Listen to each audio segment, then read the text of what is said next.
Γεια σου βρε Δημήτρη. Γεια σας κύριε Τηλιγάδη, ευχαριστούμε πάρα πολύ. Μου απολυμμένω λίγο το πληκτρολόγιο. Στην αρχή μου φαινόταν πάρα πολύ δύσκολο να μείνω μες στο σπίτι, μέχρι που άρχισα να το συνηθίζω. Δεν το πιστεύω.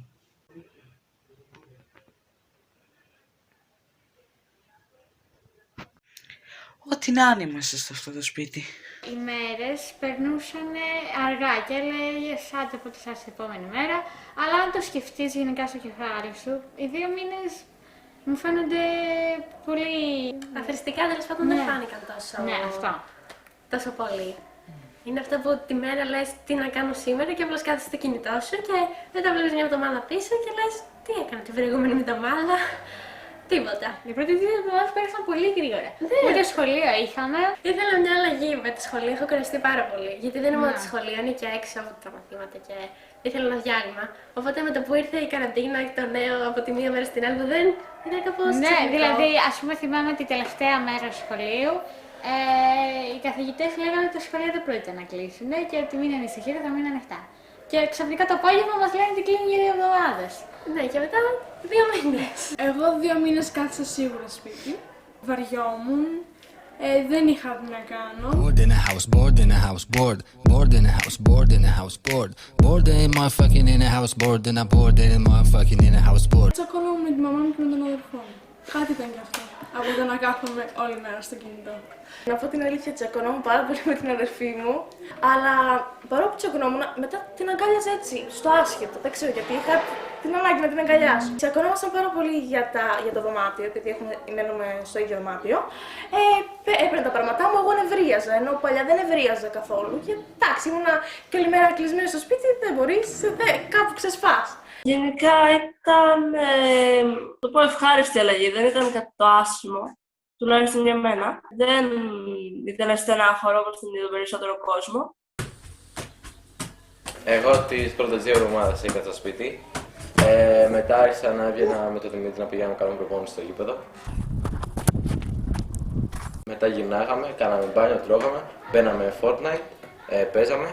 Μετά πηγαίναμε στο κρεβάτι, βάζαμε στο PlayStation Netflix, βλέπαμε ταινίες, κοιμόμασταν, κλείναμε το PlayStation, ξυπνάγαμε το πρωί, τρώγαμε, πήγαμε πάλι στο γήπεδο, πάλι τα ίδια.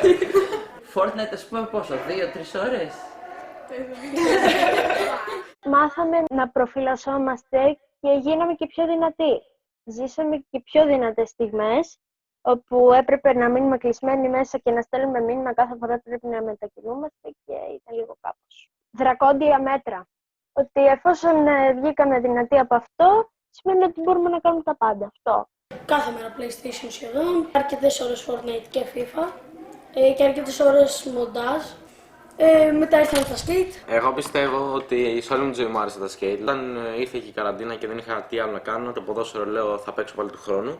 Οπότε πρέπει κάτι άλλο καινούργιο να βρω να κάνω. Και τότε μου ήρθε η διάταξη τι θα πάρει skateboard και θα είμαστε μια χαρά. Και πιστεύω είναι κάτι σαν μια μάχη με τον εαυτό σου το skate. Γιατί μπορεί κάποιον να του φανεί πιο εύκολο να κάνει ένα όλι, έτσι όπως λέγεται ένα κόλπο. Αλλά εμένα μπορεί να μου πάρει πιο πολύ ώρα. Στο skate δεν μαθαίνεις πάντα, δεν τελειώνει ποτέ. Έκανα το σπίτι, το μάζευα μαζί με τα αδέρφια μου, ζωγράφιζα, καθόμουν στον υπολογιστή και παίζαμε επιτραπέζια, ούνο, διάφορα.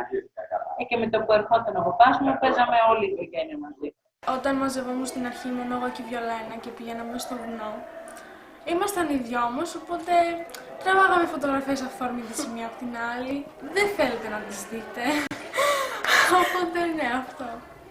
Ανεβήκαμε σαν οικογένεια, να το πω έτσι, με κάτι γνωστούς μας. Ανεβήκαμε πάνω στο σταυρό γιατί δεν είχαμε ανέβει ποτέ, οπότε θέλαμε να το δούμε και μιας είχαμε την ευκαιρία να ανέβουμε, ανεβήκαμε. Μετά έβγαινα με αυτούς εδώ, τράβαγα διάφορα, δηλαδή ό,τι περίεργο υπάρχει, μπορεί και εγώ να το έχω στο κινητό μου. Ήταν καλά και πολύ περίεργα. Δηλαδή, δεν ξέραμε τι να κάνουμε και κάνουμε ό,τι βλακία μας κατέβαινε στο κεφάλι. Actually sleep all day, waking picking up a six and it's dark in the Μαγείρεψα pocket. κάποιες φορές.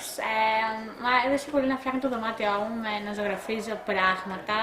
Τις πρώτες 2 εβδομάδες δεν έκανα τίποτα, αλλά μετά πήγα πάλι στην καθημερινότητά μου απλώς μέσω του υπολογιστή. Διάβαζα αρκετά, γιατί μας έβαζα στο σχολείο αρκετά και είχα και εξωσχολικά μαθήματα. Οπότε γενικά κάναμε μάθημα το πρωί και μετά μεσημέρι, απόγευμα διάβαζα.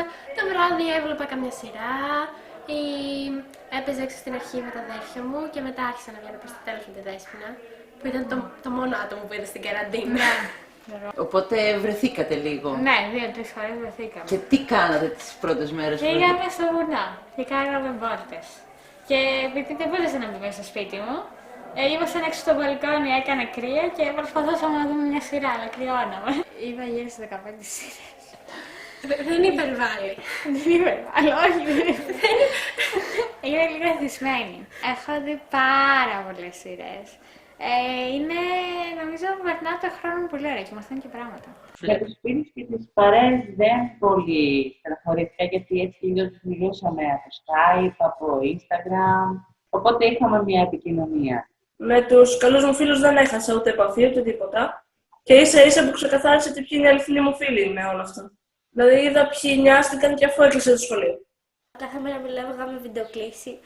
Όλη τη μέρα, όλο το μεσημέρι. Μόλις στείλανε το μάθημα, μέχρι το μεσημέρι μιλούσαν όλη την ώρα. Τα λέγαμε τα δικά μας, αλλά και τι να πούμε κιόλας. Όταν περνάς μια δύσκολη κατάσταση που βλέπεις ότι πολλοί άνθρωποι πεθαίνουν, τότε νοιάζεσαι για τον άλλο και καταλαβαίνεις ότι είναι σημαντικός για σένα. Ότι άμα το χάσεις δεν θα νιώθεις τόσο ωραία ή θα λυπηθείς αρκετά γι' αυτό. Στην αρχή δεν έπιανα πολύ. Καθόμουν σπίτι, άκουγα μουσική, άρχισα να φτιάχνω ένα πρόγραμμα με τα μαθήματα γιατί οι δάσκαλοι μας έδωσαν και αυτοί δικά τους.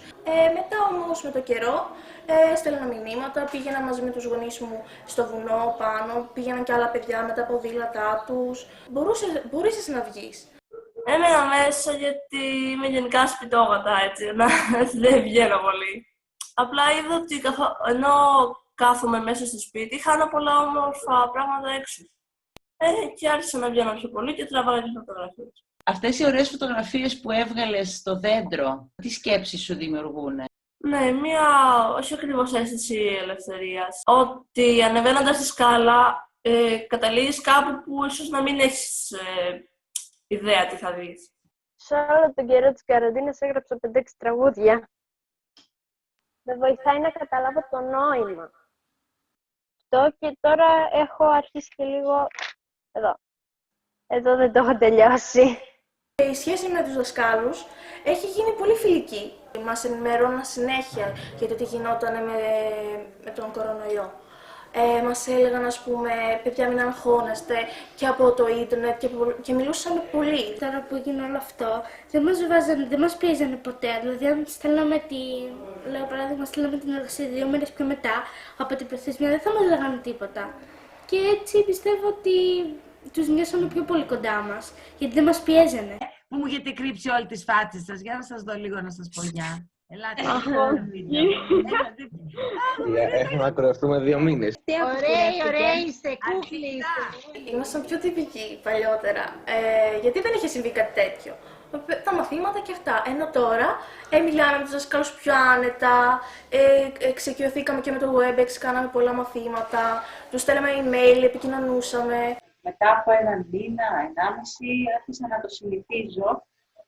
Και όταν μας είπαν ότι επιτέλους μπορούμε να βγούμε από το σπίτι, εγώ, επειδή είχα συνηθίσει την καραντίνα, δεν έβγαινα.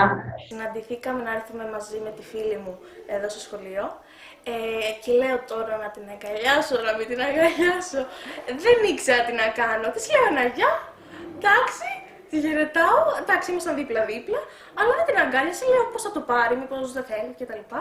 Περάσαμε πολύ ωραία τη μέρα γιατί έχουμε χωριστεί σε 2 τμήματα τώρα.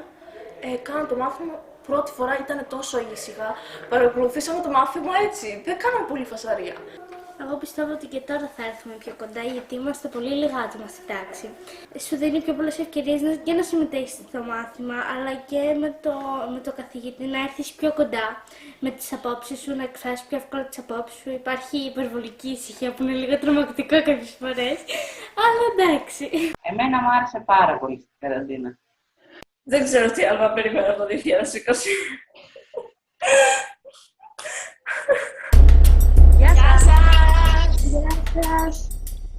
σας. Γεια σας παιδιά.